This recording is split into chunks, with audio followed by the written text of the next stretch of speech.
Bagi Voltaire, Islam itu manusiawi loh ajaran-ajarannya. Orang nggak nikah, itu manusiawi. Yo, agama ya agama, tapi jangan segitunya. Boleh kaya, boleh, itu manusiawi. Nggak ada ajaran ekstrim dalam Islam. Puasa ya puasa, tapi ada bukanya. Kaya ya kaya, tapi ya zakat lah. Miskin ya miskin, tapi ya jangan tamak, gitu. Jadi Islam itu bijaksana, ketat dalam rangka care tadi, apa-apa diurusi dan manusiawi. Dan bagi Voltaire Islam lebih konsisten. Contohnya ya dia, yang dilihat dia Turki Utsmani. Turki Utsmani itu sangat toleran terhadap agama lain. Meskipun dia menjelajah kemana-mana, menguasai sepertiganya dunia saat itu, sama dia jaya-jayanya. Voltaire juga kagum pada Nabi Muhammad, panglima perang, nabi, penakluk, pembuat undang-undang, ya kan? Perkasa luar biasa, tapi juga lembut luar biasa, pinter luar biasa. Dia bisa jadi raja tapi milih hidup miskin. Itu kan Voltaire terkagum-kagum gitu kan. Nabi Muhammad itu kan kalau mau dia bisa jadi raja kaya raya, menaklukkan sepertiga dunia, tapi Nabi lebih suka tidur di bawah pohon, nggak pakai baju. Pernah 3 hari nggak makan, sehingga sabuknya diganjel sama batu. Jadi sabuknya diganjel sama batu 3, karena kalau nggak diganjel sabuknya mesti melotrok, karena perutnya melempet. Jadi akhirnya diganjel batu. Jadi waktu rukuk dan sujud itu bunyi produk gitu kan, sahabat-sahabat yang sembuh. Nabi ini jangan-jangan sakit, jangan-jangan sudah osteoporosis, tulangnya bunyi. Tapi habis sholat ditanya, Nabi sakit sampean? Enggak sakit sih, cuma ini loh batunya bunyi. Karena sudah 3 hari gak makan. Iya kan? Jadi Nabi memilih hidup seperti itu. Padahal dia bisa hidup mewah-mewah. Rumahnya aja cuma 2x2 meter. Berbeda jauh sama kos-kosanmu. Kamar kosmu aja bisa 3 meter. Nabi cuma 2x2. Dan itu bikin kagum Voltaire. Jadi manusia yang dahsyat melahirkan peradaban baru yang luar biasa, tapi hidupnya sangat sederhana. Manusia yang paling dicintai Allah dari semua manusia yang lain sejak Nabi Adam, tapi hidupnya cuma kayak gitu aja. Nah, itu kan membanggakan bagi Voltaire.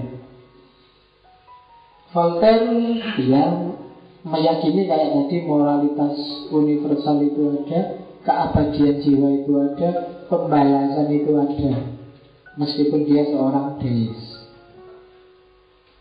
Moralitas universal berarti baik buruk yang pakai dasar akal. Itu ada. Nah, ada banyak. Sudah jam 10. Harusnya tak jelasin juga tapi ya loncat-loncat pelan-pelan aja ya. Saya punya banyak. Kalau kamu buka internet ada banyak kata mutiara yang dipetik dari bukunya Voltaire karena karyanya banyak. Tak bawa ke sini beberapa. Misalnya ini. To learn who rules over you, simply find out who you are not allowed to criticize. Kalau kamu ingin tahu siapa sih yang mendominasi kamu, yang menghegemoni kamu, yang nyetir hidupmu, gampang. Carilah siapapun orang atau lembaga yang kamu tidak bisa mengkritik. Berarti orang atau lembaga itulah yang sekarang menghegemoni kamu. Apakah itu dosen, apakah itu orang tua, apakah itu organisasi intra, ekstra, yang kamu gak bisa mengkritik dia, berarti kamu sedang dihegemoni olehnya. Nah, itu termasuk pacar. Kamu kalau gak jemput dimarah-marahi, gak SMS sehari aja dimarah-marahi, terus terpaksa kamu tiap hari SMS dan jemput. Nah itu berarti kamu tak boleh kritis, berarti dia sedang menghegemoni dirimu. Kamu sedang didominasi. Jadi gampang cirinya. Kamu manusia terjajah atau manusia bebas, cari aja variabel-variabel hidupmu. Ada gak yang kamu gak berani kritik? Jangan, nah kalau dosen yang itu jangan. Ustadz ya, so aku alat nanti. Oh ya sudah, kalau ada yang kayak gitu berarti ada memang variabel-variabel yang menghegemoni hidupmu. Itu pepatah pertama. Nah ini enak kalau kamu pakai.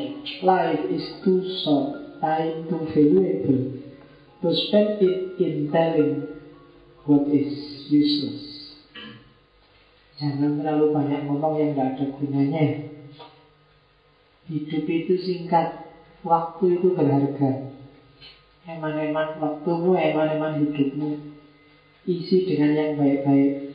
Jangan suka nongkrong, ngobrol yang gak jelas. Nah itu maksudnya Voltaire. Mending baca buku, mending nulis, ada gunanya. Jangan salah, Voltaire ini, kalau di sini ada yang ahli minum kopi, Voltaire ini maniak kopi. Satu hari dia bisa menghabiskan 40-50 cangkir kopi. Iya. Satu ketika dia pernah diingatkan sama dokter Voltaire, ketika dia umurnya 55 tahun. Voltaire, kopi itu kayak racun yang jalannya lambat. Hati-hati kamu bisa meninggal. Jawabannya Voltaire, oh benar sampean. Berarti sampean benar. Karena sampai 55 tahun ini loh saya masih belum mati-mati. Berarti memang jalannya racun ini lambat banget. Gitu ya. Jadi dia ahli kopi. Dan pencerahan Perancis itu lahir karena diskusi-diskusi di warung kopi, di kafe-kafe. Yang paling terkenal kafe namanya La Regency. Di situ Voltaire dan kawan-kawan senengane nongkrong terus diskusi rame-rame ya. Saya nggak tahu kalau di Jogja sekarang kafe mana yang temannya nongkrong para filosof. Gelandungan nomor. Nah itu gitu, nggak apa-apa. Jadi yang suka kopi sekarang ada temannya Voltaire. Ada lagi yang maniak kopi, Khalil Gibran. Itu nggak bisa hidup tanpa kopi. Ngopi terus pokoknya. Sip. Ya Voltaire ini sebenarnya, Voltaire ini fotonya kelihatan gagah, tapi dia sebenarnya kecil. Iya, tingginya cuma 160 cm. Cm ya, 160 ya, 160 cm, 160 meter ya tak sah. 10 cm. Banyak loh, jangan salah. Kamu yang merasa kecil, pendek kayak saya, jangan minder. Banyak tokoh besar yang pendek. Genghis Khan itu cuma 154 cm. Genghis Khan ini penakluk dunia yang kamu anggap dia bisa membunuh orang tanpa gede. Itu tingginya cuma 154 cm. Jadi aku gini cuma. Loh, tapi gak ada orang paling deket-deket dia yang bisa habis. Ya kan? Mahatma Gandhi kayak Voltaire 160. Astronot yang pendek jangan malu jadi astronot. Yuri Gagarin yang astronot Rusia yang nyampe bulan pertama itu tingginya cuma 157. Maradona aja cuma 165. Messi itu sebenarnya sekitar itu, cuma Messi diterapi di Barcelona jadi agak tinggi dikit. Nah jadi ya berbahagialah orang-orang pendek.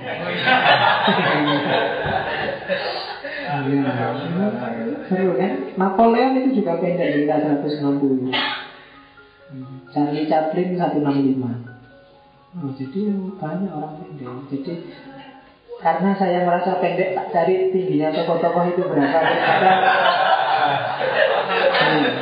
Ternyata temennya banyak, jadi aman. Tenang aja, masih bisa jadi orang dahsyat meskipun pendek. Oke. Ini bagus juga, katanya Voltaire, judge man by his question rather than his answer. Nilailah orang dari pertanyaannya, bukan dari jawabannya. Kalau jawaban bisa apalah, tapi kalau pertanyaan itu melambangkan sejauh mana dia bisa menangkap persoalan, kemudian mana yang dia tidak paham. Jadi judge man by his question rather than his answer. Ada lagi, ini bagus. I have never met but one prior to God, a great short one. Oh Lord, make my enemies ridiculous and God granted it. Katanya Voltaire, doaku pada Tuhan itu cuma satu. Aku gak pernah doa, ya cuma doa itu yang aku ucapkan, yaitu wahai Tuhan, buatlah musuhku tampak bodoh, dan Tuhan mengabulkan doaku. Jadi gak usah doa macam. Dia pernah satu ketika waktu dia diasingkan di Inggris, orang Inggris itu kan benci luar biasa sama orang Perancis. Nah, waktu dia diasingkan di sana, itu dia dimarahi orang banyak. Bunuh aja orang Perancis, bunuh aja orang Perancis. Nah, terus Voltaire teriak-teriak, loh kamu kok ngomong gitu? Apa tidak cukup hukumanku bahwa aku jadi orang Perancis? Kok aku tidak lahir di Inggris? Itu kan hukuman yang luar biasa bagiku. Terus orang-orang, oh iya ya, berarti kamu sudah menderita ya jadi orang Perancis. Kalau gitu ya sudah. Itu sebenarnya doanya dikabulkan. Buatlah musuhku tampak bodoh. Dan Tuhan mengabulkan. Jadi itu kan di antara hidup yang bahagia itu kan orang yang gak kamu senangi kelihatan bodoh, kelihatan susah, kelihatan sumpah kan itu. Dan itu yang didoakan oleh Voltaire. Dia nggak pernah minta macam-macam, dia mintanya biar musuhnya kelihatan bodoh. Those who can make you believe absurdities can make you commit atrocities. Mereka yang bisa membuatmu percaya pada hal-hal absurd, maka mereka lah yang akan bisa menggiringmu untuk melakukan tindakan-tindakan keji. Orang yang bisa membohongi kamu dengan mitos-mitos yang gak jelas, mereka yang bisa membohongi kamu juga untuk melakukan perbuatan keji. Tenang aja, kalau kamu mati 76 bidadari langsung menyambutmu. Oh, itu kan absurd kan cerita-cerita kayak gini. Tidak jelas maksudnya, tapi dimasukkan padamu, dan akhirnya kamu mau juga melakukan perbuatan-perbuatan keji. Barang siapa ikhlas dimadu, maka surga menantinya. Wah, itu kan dimanfaatkan kayak gitu akhirnya. Ketika banyak orang percaya hal-hal absurd, maka orang yang kamu percaya inilah nanti yang mendorongmu pada perbuatan-perbuatan keji. Mari kita jihad, balasannya langsung surga. Mari kita bantai Yahudi. Ya itu terus. Jadi mereka yang bisa menggiringmu pada hal absurd, mereka pula yang akan membawamu pada perbuatan-perbuatan keji. Nah, ini yang bagus. When it comes to money, everyone is of the same religion. Nah, kalau urusannya duit, setiap orang agamanya sama sudah. Kalau ini duit itu suatu kabeh, nggak mikir macam-macam wis. Apakah kesolehan, apakah yang penting ada yang bayar apa enggak, itu beres. Ada uangnya apa enggak. Uang itu kan, uang memang tidak penting. Dia tidak boleh uang jadi nomor satu, tapi uang dibutuhkan di semua nomor. Nah ya kan? Kamu tidak boleh memposisikan uang di nomor satu, karena dia nomor 2 juga butuh uang, nomor 3 juga butuh uang. Jadi when it's come to itu kan gambarnya Rojofat sama Bus itu kan. Ya itu kan urusannya uang juga. Agamanya beda tapi uangnya sama. Jadi when it comes to money, everyone is on the same religion. Agamanya podo. Dan yang terakhir, nasihat bagus dari Voltaire, don't think money does everything, or you are going to end up doing everything for money. Jangan kamu anggap uang itu bisa melakukan segalanya. Kalau kamu punya anggapan semacam ini, maka kamu akan berakhir dengan melakukan segalanya demi uang. Itu dalam ini. Ini PR-mu, coba kamu pikir nanti dirimu. Kalau menurutmu uang adalah segalanya, maka akhirnya kamu akan melakukan segalanya demi uang. Ya kan? Kalau apa-apa uang, maka kamu tidak akan mau apa-apa kalau nggak ada uangnya. Kan gitu. Kalau kamu sudah bilang ya nggak bisa pak, apa-apa yang butuh uang, itu berarti kalau nggak ada uangnya kamu tidak akan melakukan apa-apa.